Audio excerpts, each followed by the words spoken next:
The father-daughter relationship is a very special relationship to me. Dr. James Sanderson has 3 daughters, Sarah, Emily, and Jill, with wife Katrina. The biggest joy of raising girls is to watch them develop into young ladies. I mean, it's just amazing watching them grow from first time I held Sarah, she was this big, you know, and just watching them over the years just develop into wonderful young ladies. Of course, Dr. Sanderson admits, parenting 3 girls is sometimes challenging. Drama is an interesting The challenge. thing. That's probably one of the biggest things, is drama and the frustration of those teenage years when, you know, she's really not a woman yet, but she is. And just all the different hormones and all the different things that are going on.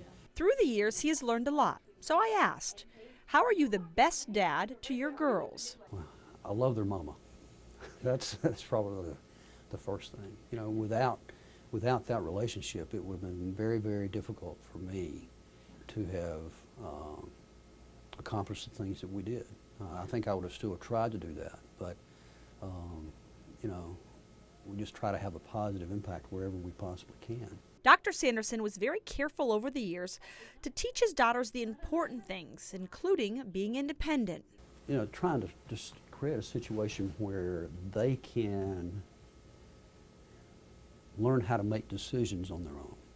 You know, that's so important to try to create an environment where they can make mistakes and let them make mistakes. And so that they can learn that, okay, I can, you know, if I do this, then good things happen. You know, if I do this, then not so good things happen. And me not try to take that away from them. That's what I wanted. It was 3 daughters who would know that they're loved, who would pass on their love to somebody else, and who would be able to be dependent on a guy, but able to be self-reliant at the same time. And he also made sure to teach them about money. Sometimes there's more month left after the money's out, you know? And so how do you do that? Is that an emotional thing, you know, or is it a factual thing? You know, does that, you know, if you look back at what Jesus spent his time talking about, he talked about money, you know, that was the number 2 thing he talked about.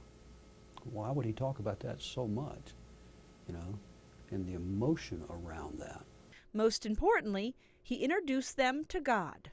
Well, one of the things that we used to do, I was learning how to play the guitar as they were little.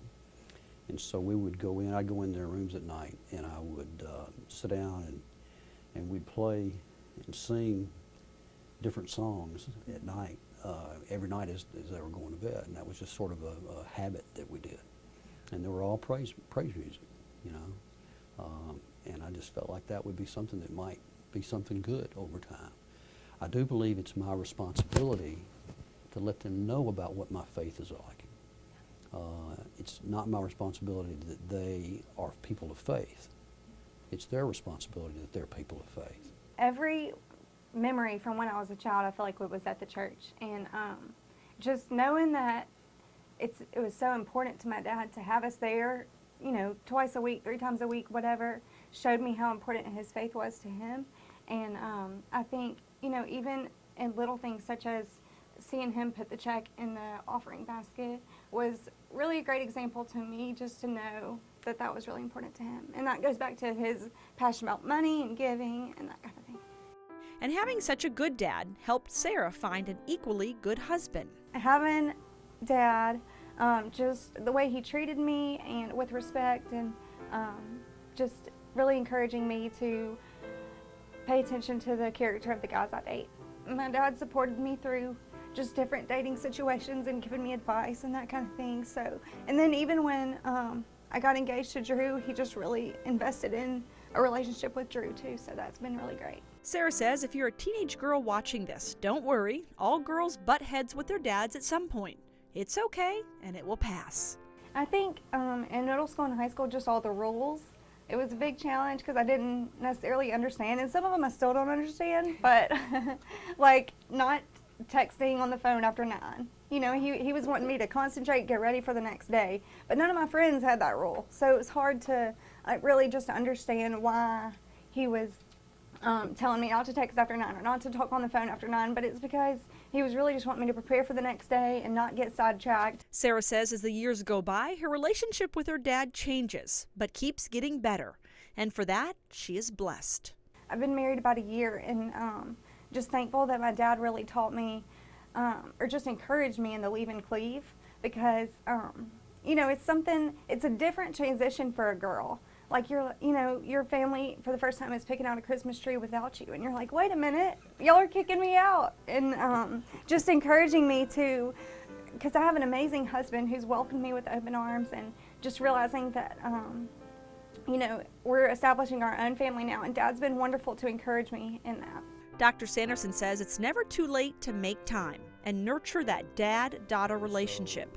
It simply takes love and patience. They're only going to be here for a short time in your life. You know, from my perspective now, I realize how quickly it goes. When you're in the middle of it, it doesn't seem to ever end. Just make sure that your daughter hears you say, "I love you."